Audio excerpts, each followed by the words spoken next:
her journey. And so I think it's high time we change that. All right, let's do it. So you've had two major breakthroughs in your own wellness journey. One is shrinking fibroids and the other is releasing weight. Releasing weight. Where do you want to start? Let's talk about releasing weight. Okay. Well, when I met you, you were super skinny. So that obviously was not the beginning of the journey. Can you take us through what it was like prior to us meeting and up until today? Yeah, I mean, this journey didn't just start like, these last 2 years. It's really been my life's journey. It's really at the crux of my work. And I would say in the last 2 years is where kind of the world gets to see all the work I've been doing on the inside. So, back in my 20s, I was close to 300 pounds. I think I was maybe like 280. And it was really about filling this giant hole that I had inside of myself with anything outside of me that I could. So I would eat a lot, I would drink a lot, I would buy a lot. It was a lot of consumption in a hope that I could fill this hole inside of me. And so that was really from my 20s into my Saturn return up until around 27, that it was kind of like this flip-flopping of my weight. But when did you recognize that it was filling a hole? I don't know, maybe in my late 30s. And so that leads us up to this like next pivotal point and you getting serious about your weight release. And here you are today at around 164 pounds. What makes this time different? I took ownership. So, in the past, I have had personal trainers. My weight had fluctuated, right? When you met me, I think I'm smaller now than even when you met me. But you met me at a period where I was doing work to release. But even during then, when I was doing this work to release, I wasn't taking ownership. I had an amazing personal trainer, and I've talked about this in other videos. And that's when I released like 100 pounds relatively quickly.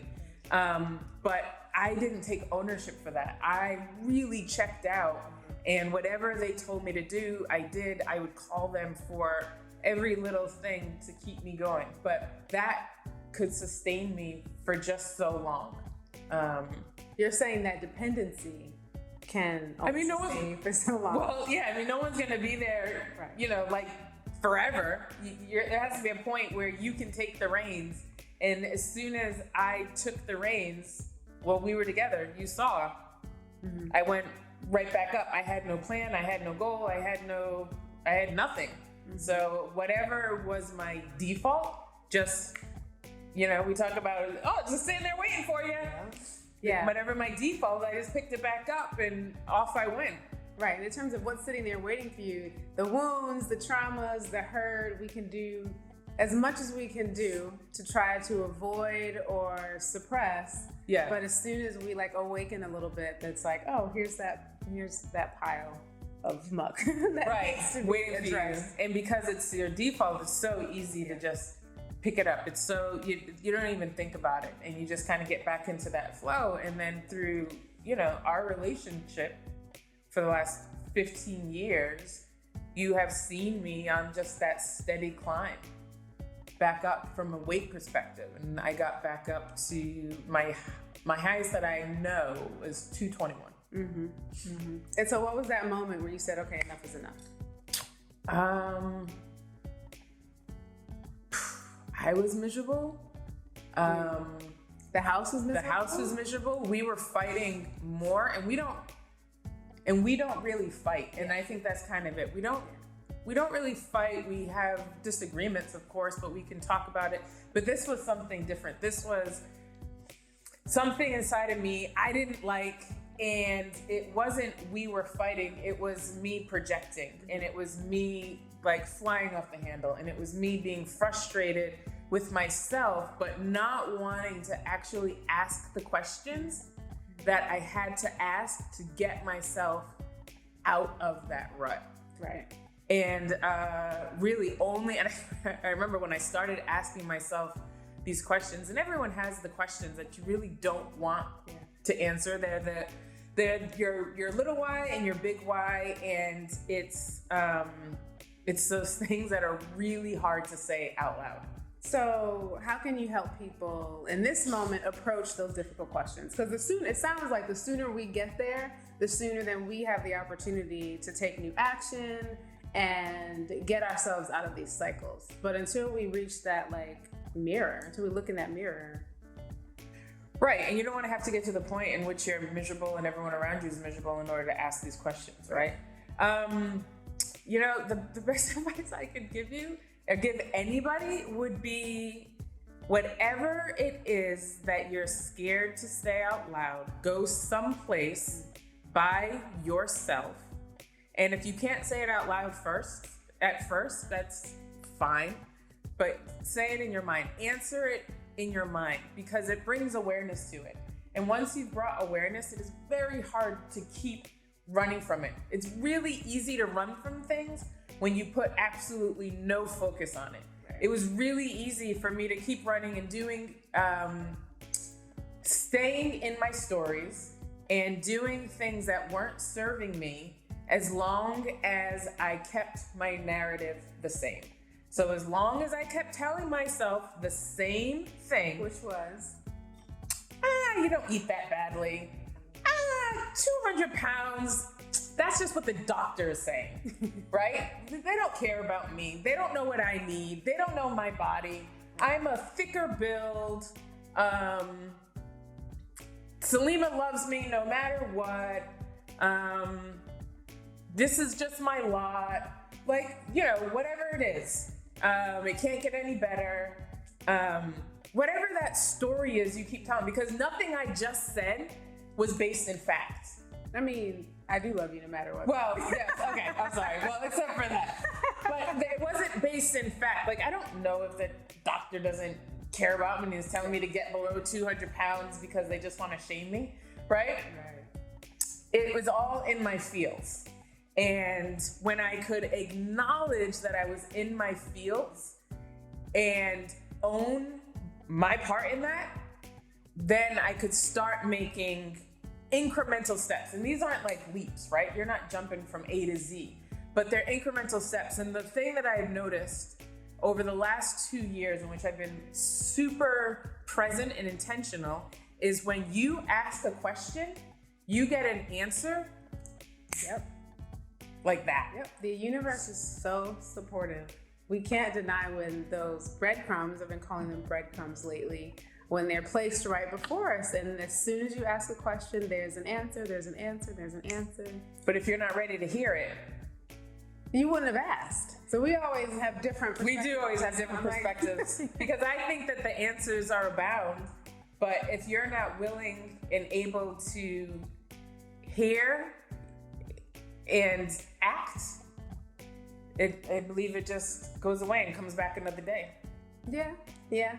But our ability is always there. It's the choice.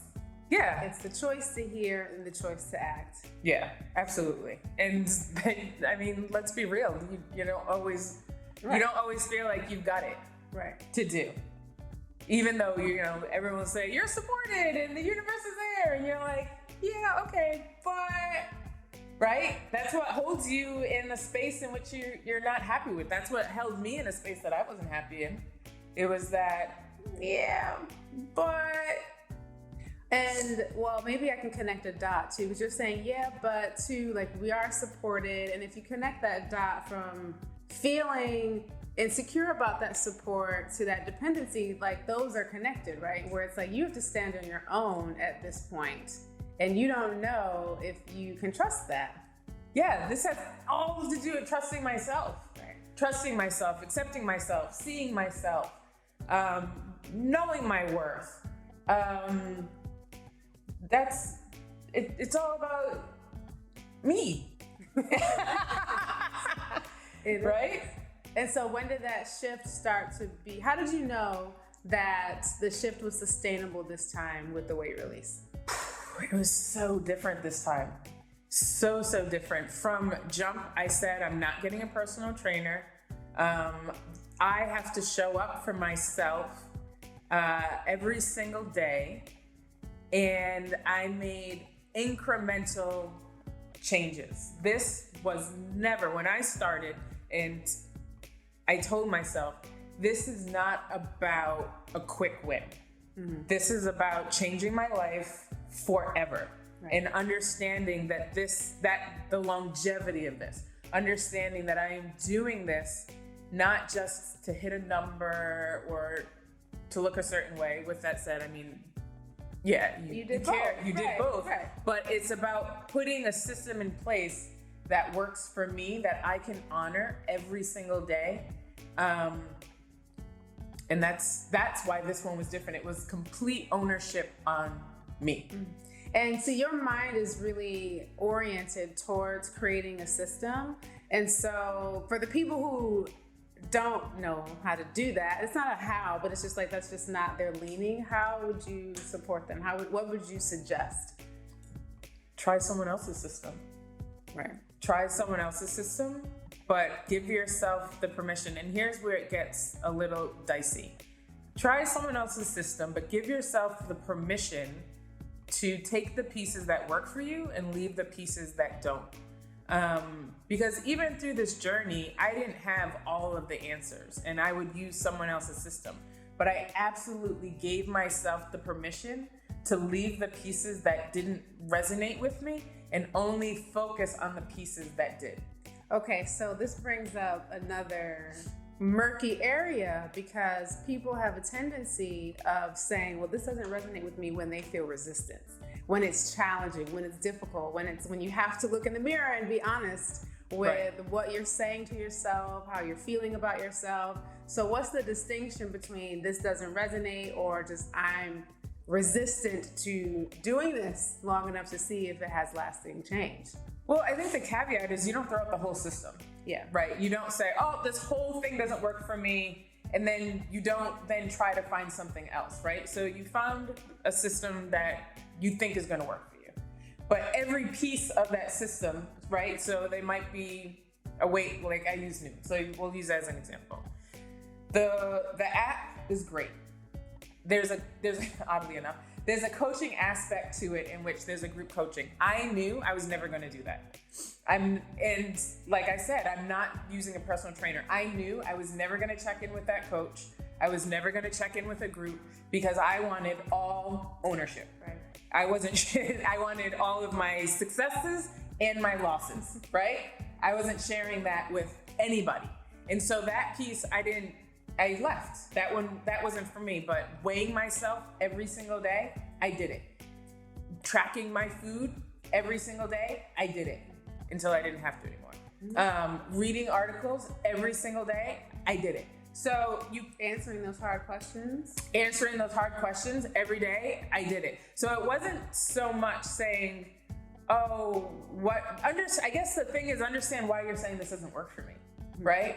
And I think this also goes back to we didn't explain it, but your big why and your little why, right? And so to me, the big why and little why are the things that get you started, right? So the little why are the ones that are easy for you to say to the world as to why you're doing this. So for example, my little why was, I'm doing this so that I can play with Niles. Niles is our son.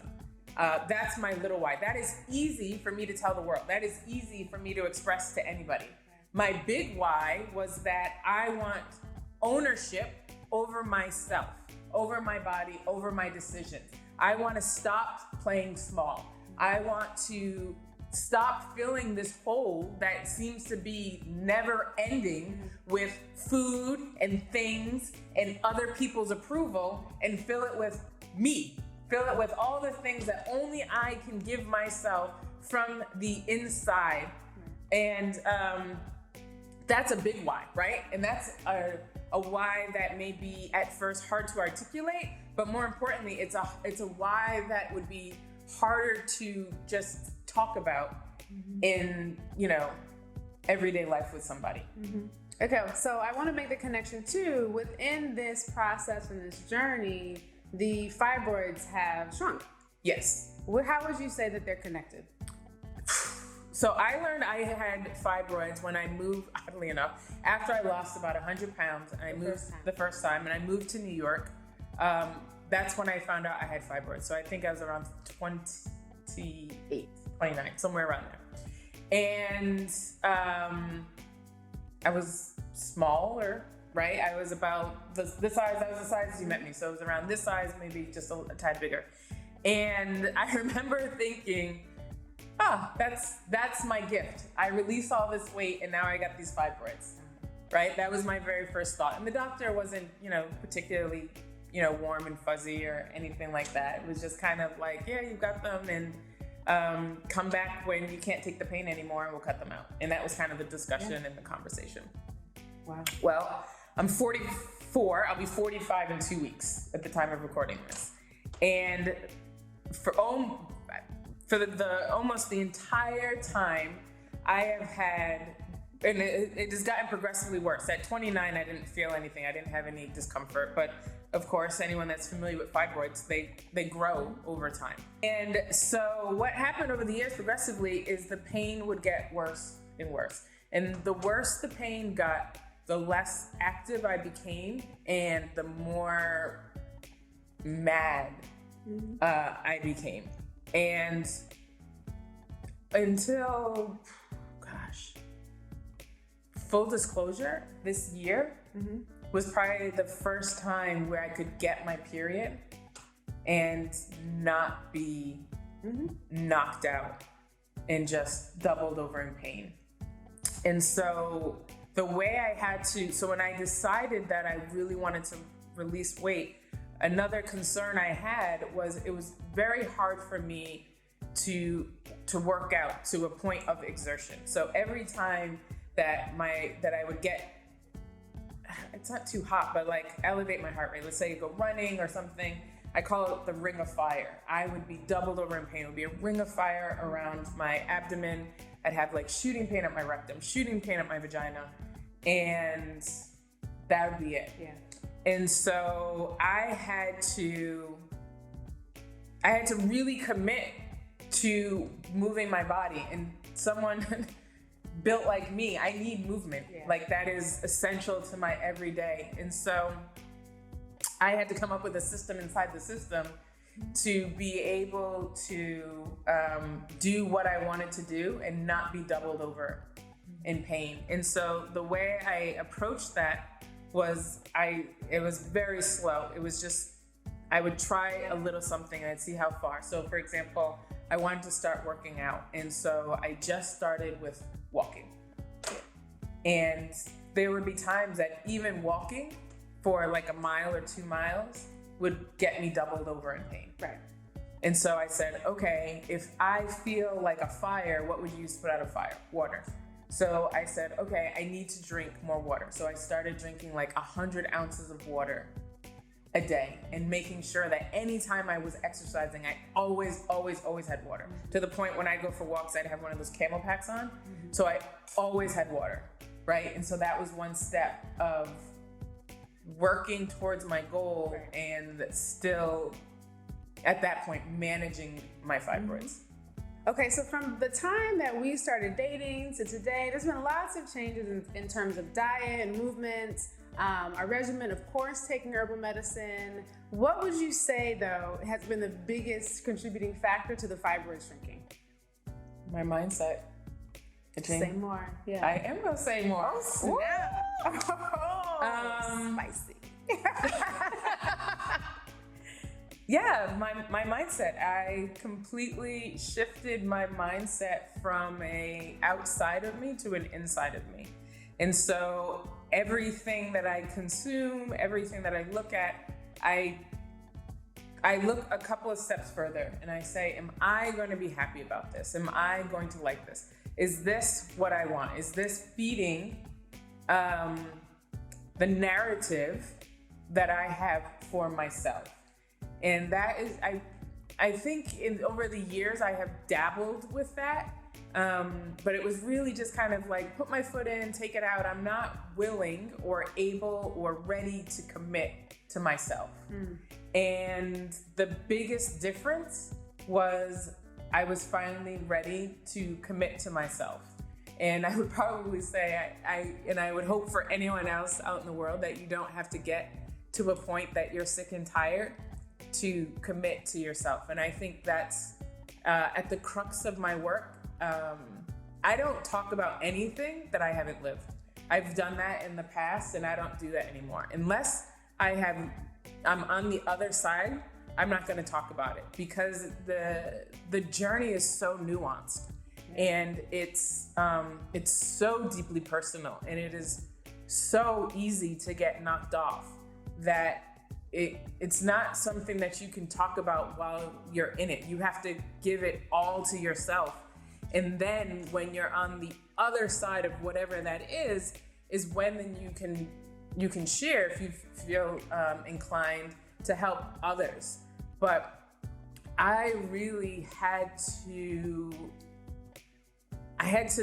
like me, and I had to understand what that meant for me and only me. I couldn't put you in the equation. I couldn't put Niles in the equation. I couldn't put my parents and my family.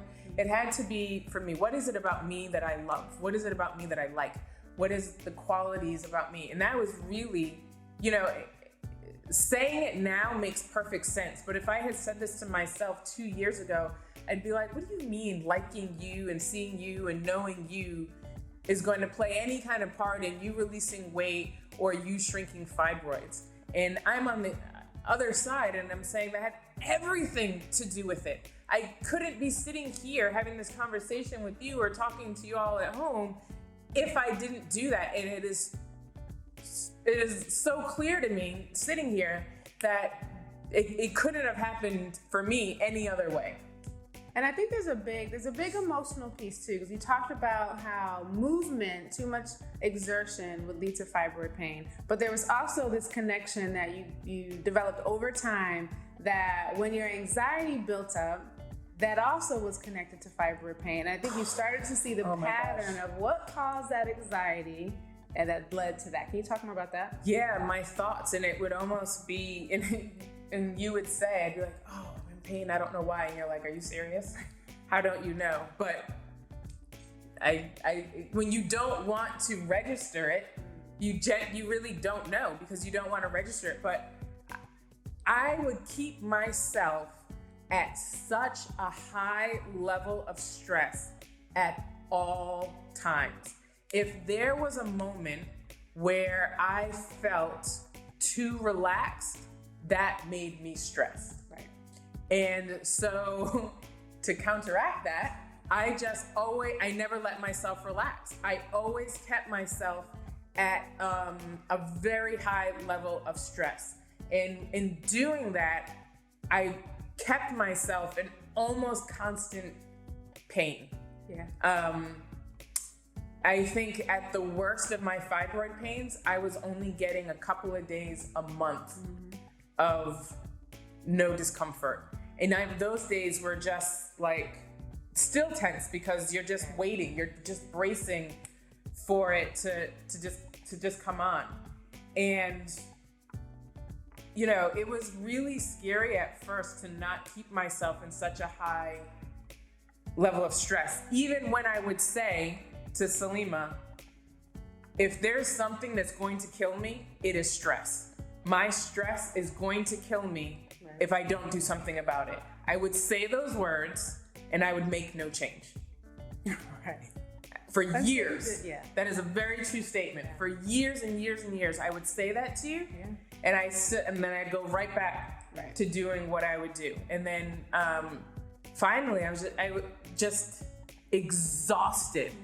I can't even express the level of exhaustion that I felt in my body. And I was like, I can't keep doing this. Right.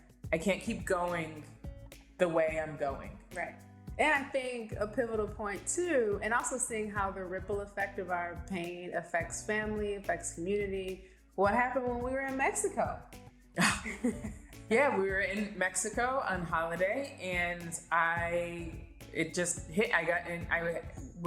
The way I always refer to it is fibroid pain. I got fibroid pain, and I was doubled over, and so when I was doubled over in pain, I'm really snappy. I'm not fun to be around. And snapping at Niles. I was snapping at Niles. I was snapping at Salima, and Salima just clapped back with the quickness and was like, "Go get a hysterectomy. Go get your uterus cut out because I can't do this anymore." Right. And our family can't sustain this dynamic because there's also that element of like, no one's in your body. Like, we don't know what you're feeling. And this is true for everyone. Nobody knows what I'm feeling, what I'm thinking, and how quickly those things can change. And so suddenly, like, we're having a good time, and then you start snapping. And it's like, well, what the fuck? Like, I don't know what's happened. And so, but not wanting to communicate because you get frustrated because you're like, it's just this again, right? Right, because I don't, get to the point. I don't want to talk about it. I don't want to say, yes, it's here again. This is a conversation every day. I'm double over in pain. I feel weak. I feel worthless. I feel like I can't even just enjoy a holiday with my family. And one would think that would have been enough. It was not.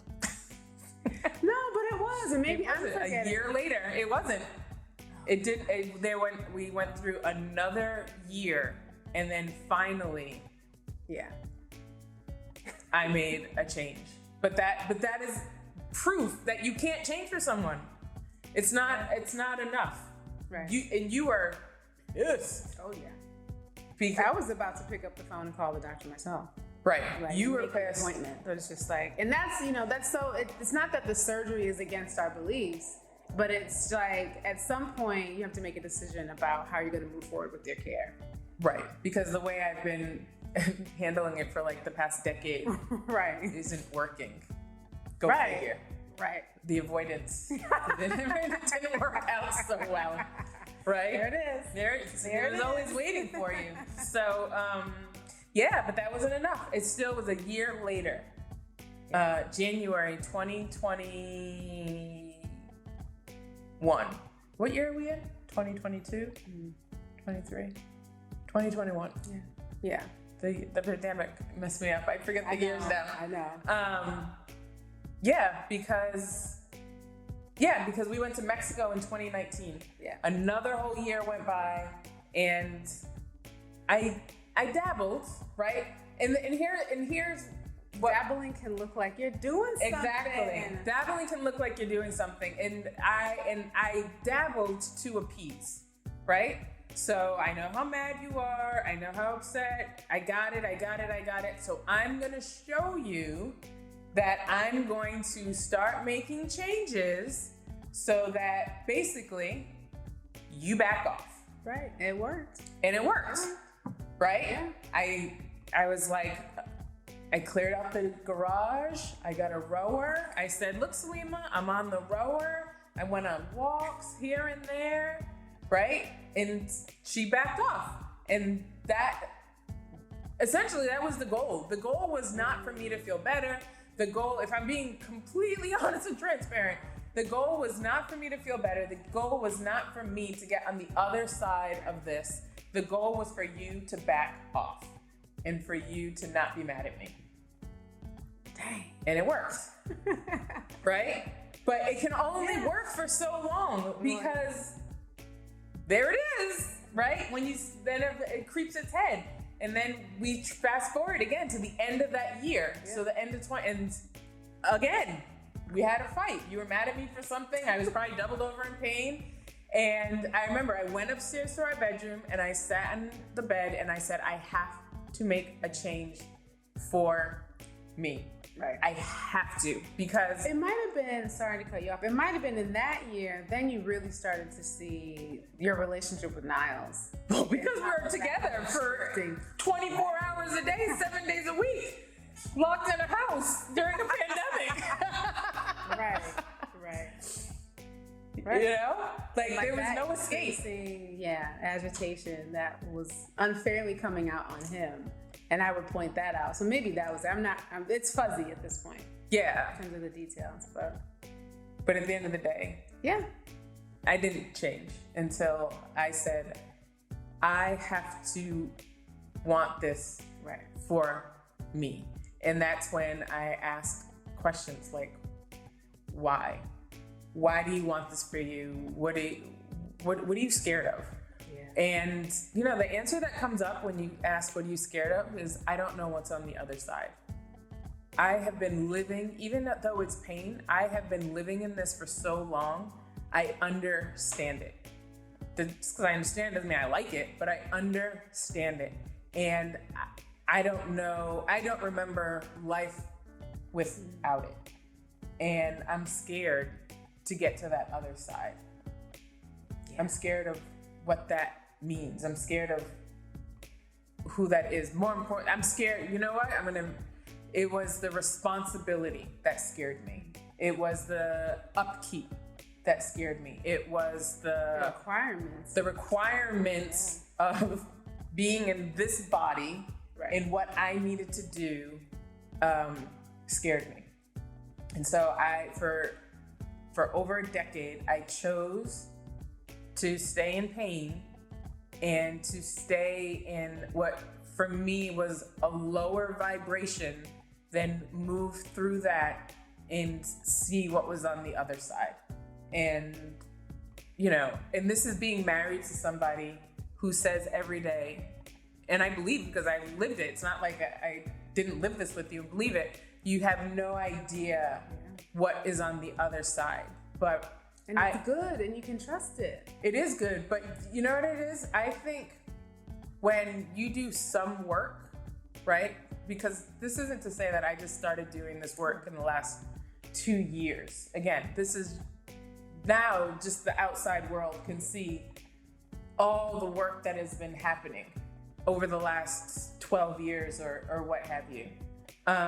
But it's easy to make yourself believe you're doing everything you need to do for yourself when you're making strides in your life, right? So there absolutely, there were periods in my life where my main focus was, let's say, our relationship and being a great wife, a great partner.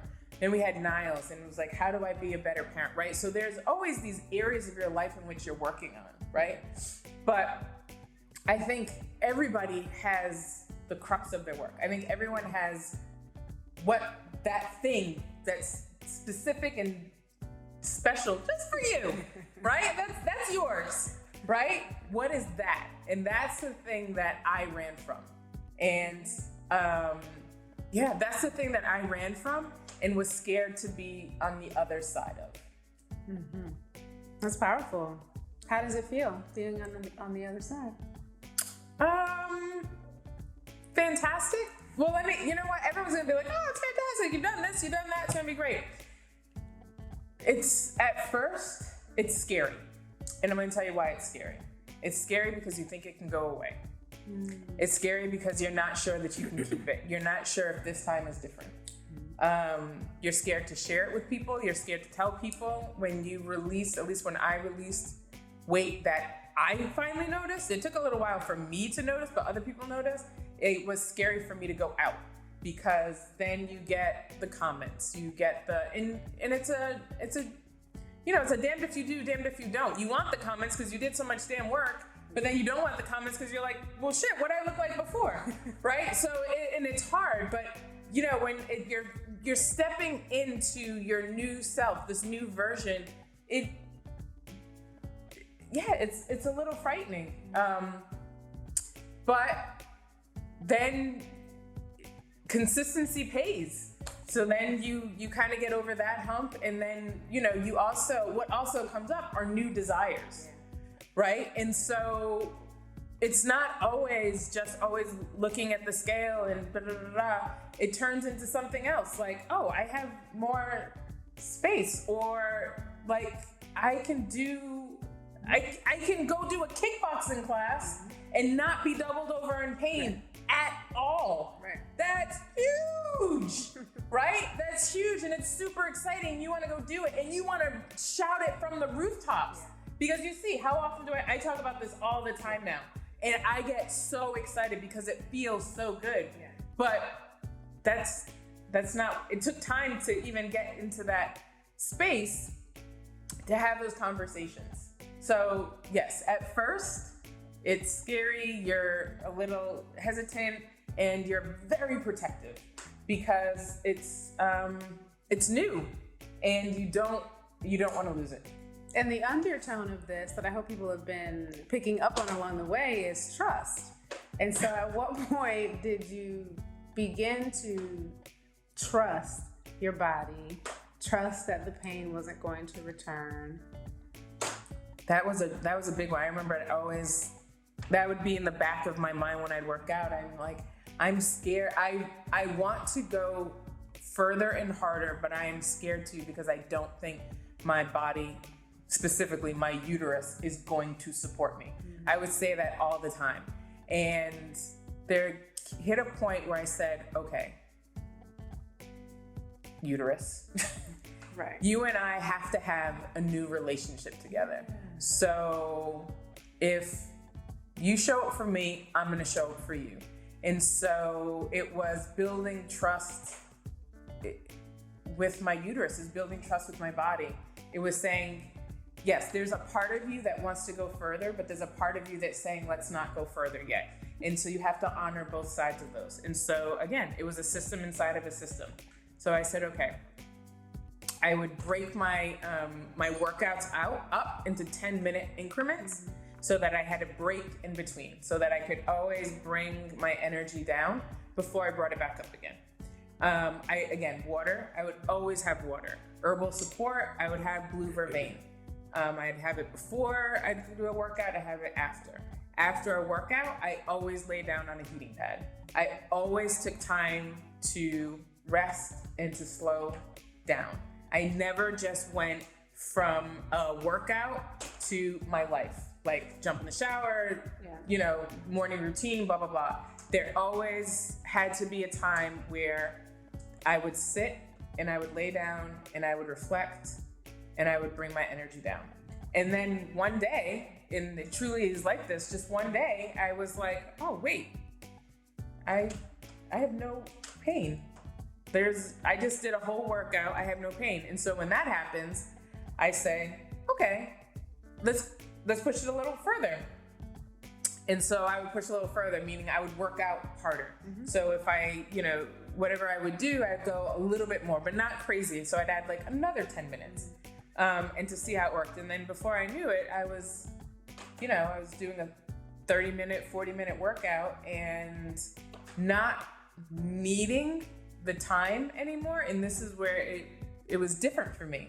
I didn't need the time anymore, but I had to remember to take the time.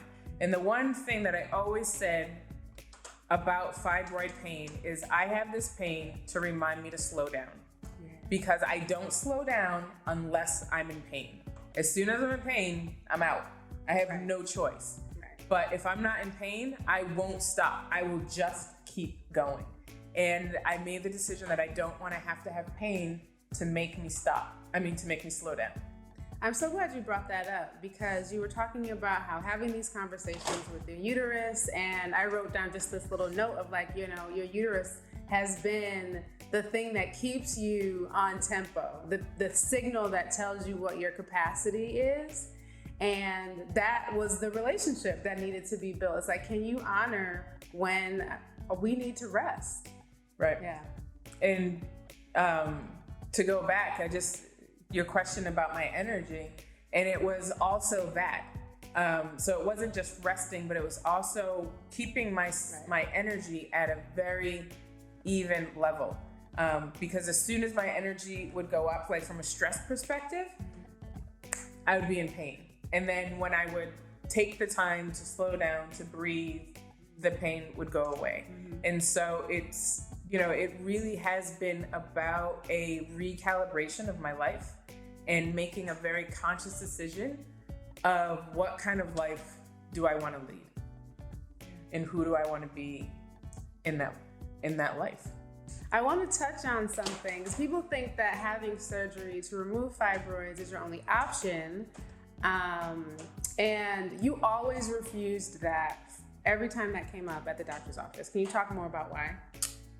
Yeah, it didn't resonate. It never resonated with me. I had a really hard time accepting major surgery when no one could give me the answer as to how I got them and if they'd come back.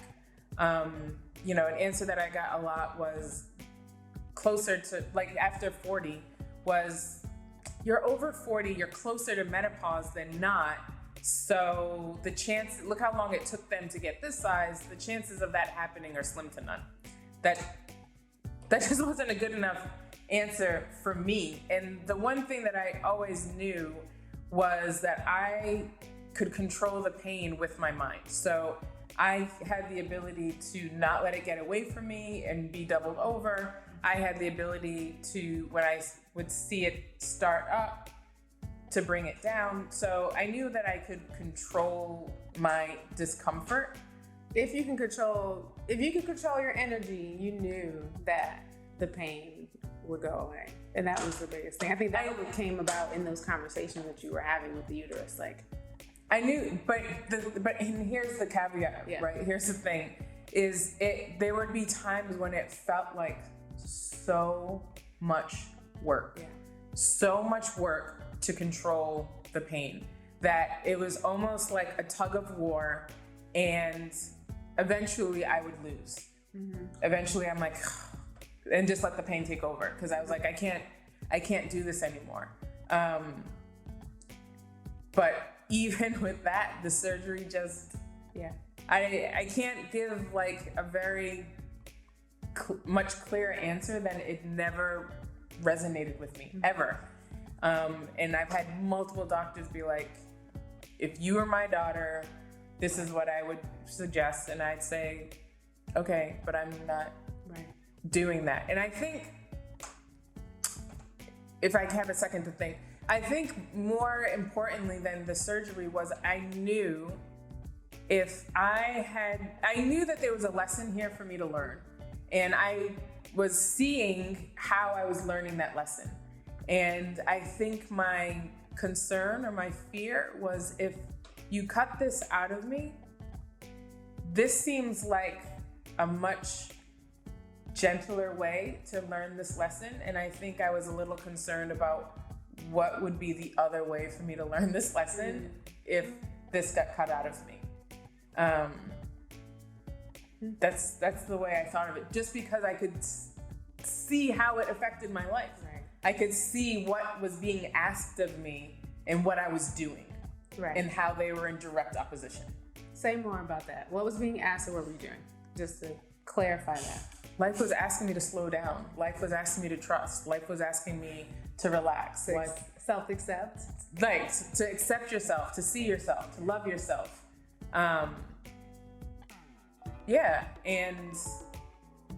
I don't know how else, again, for me, I don't know how else I was going to learn that lesson, because it was in here. I tell you all the time, 16-year-old Tami knew it. At 16, I was very sure and confident about who I was.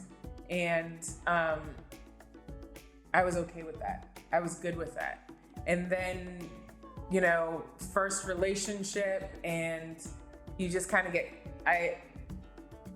was a theme throughout my whole life. I just allowed myself to always get consumed in a relationship. I always allowed myself to get consumed in someone else, which means pieces of me were always left at the side, which meant when the relationship ended, I was a shell of a person. Right. And it was who am I now?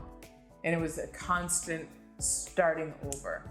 And the older I got, the harder it was to just keep starting over, because you start there would be years I wouldn't even look at myself in the mirror because I thought I was so disgusting. And that's deep seated hate, self-hate that doesn't just poof, right? So valuable. If you could leave people with one nugget, one final word of support, advice, what would that be? Tomorrow's gonna come one way or another. make the decision of the person you want to be and keep moving towards that person, no matter what.